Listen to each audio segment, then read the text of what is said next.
Good day, I'm Theodore Henry, and this is your JIS News for Friday, June 21, 2024.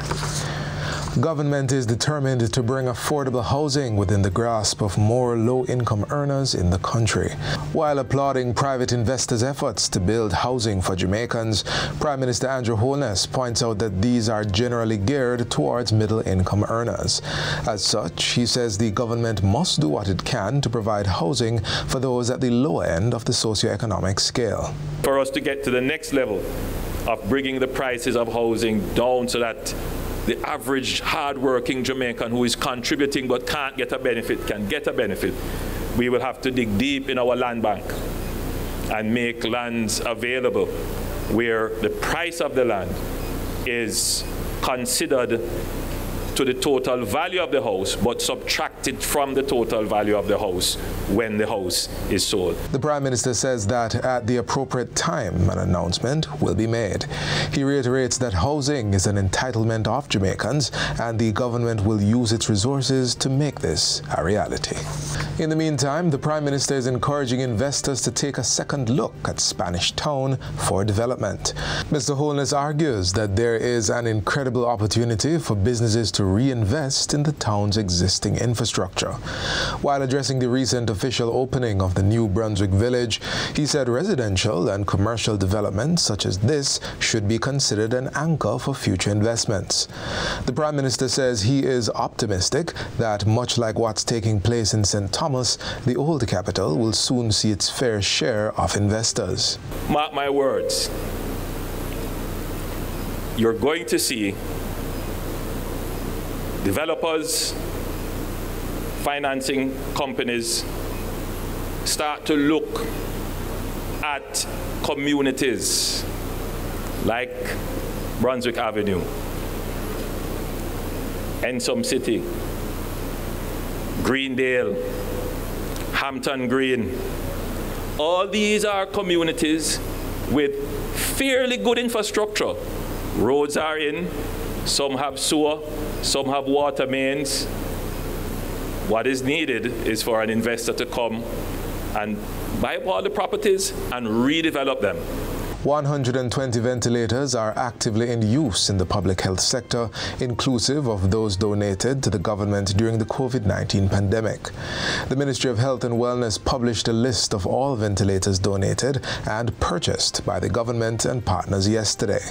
The list, which includes those in use, being serviced or to be serviced, as well as those deemed obsolete, reveals a total of 191 ventilators currently in the public health system.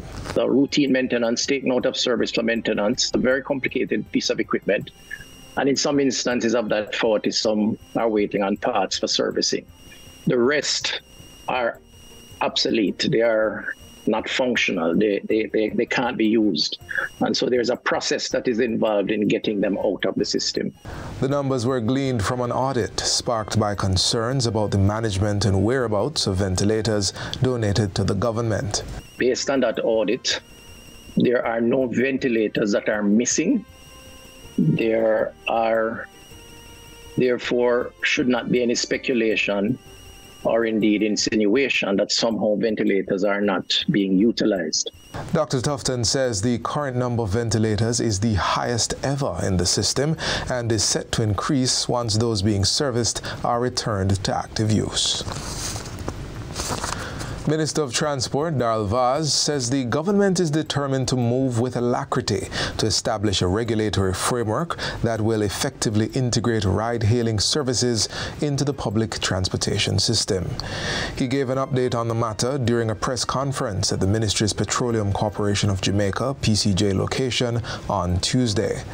Minister Vaz emphasizes that the forthcoming framework will provide clear guidelines on the government's stance on ride-hailing operations.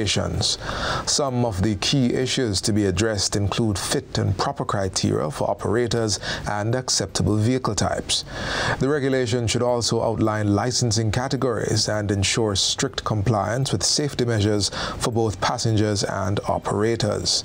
In the meantime, the minister insists that these ride-sharing services are in an unfairly more competitive position than local transport operators who must adhere to the rate structures set by the Transport Authority.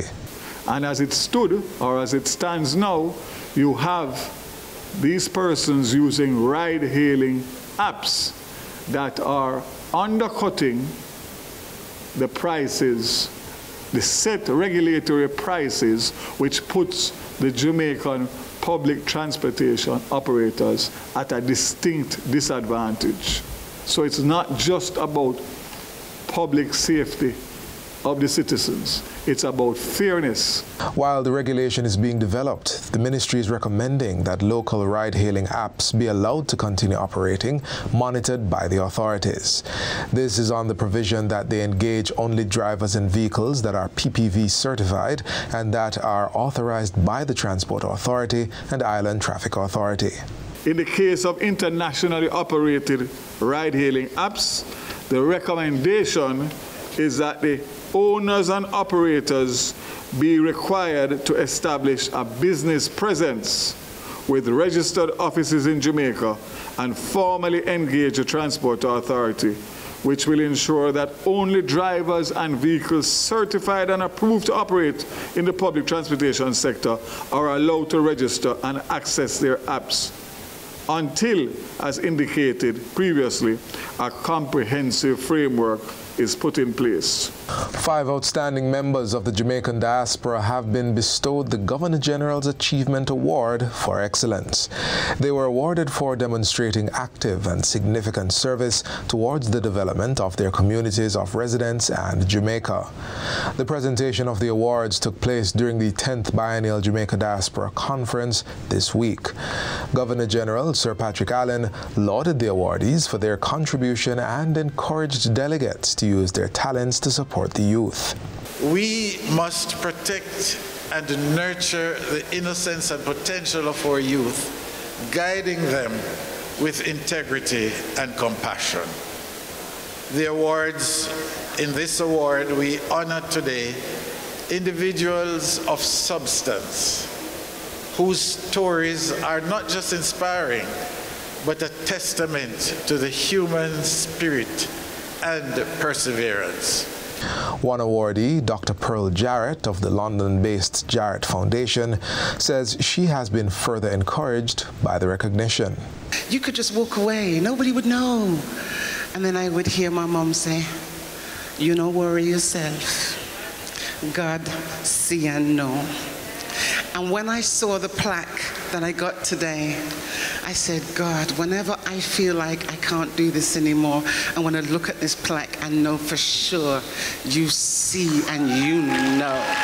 The Governor-General's Achievement Award was established in 1991, and to date, over 900 Jamaicans have received the prestigious recognition.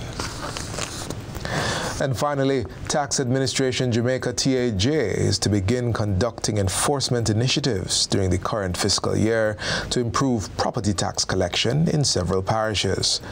TAJ says the focus of the operations will be on communities that have a compliance rate below 45% and whose residents have the ability to pay the outstanding property tax. The activity is designed to encourage property owners to settle their property tax obligations promptly, provide service support, and conduct enforcement activities for chronically delinquent taxpayers. The first of these operations is to take place in the Cornwall Courts community in St. James on June 28 and 29. Residents will have the opportunity to settle outstanding balances as the Mobile Tax Collections Unit will be on location at the Cornwall Courts Community Center during the period of the operation. TAJ says its special enforcement team will pursue several avenues to recover outstanding property taxes from residents who do not have payment arrangements on record by the end of July 2024. These will include the filing of a civil lawsuit, placement of a lien on the properties in question, seizure of residents' vehicles, and the garnishment of bank accounts or salaries. And that's it for JIS News Today. I'm Theodore Henry. Thanks for watching.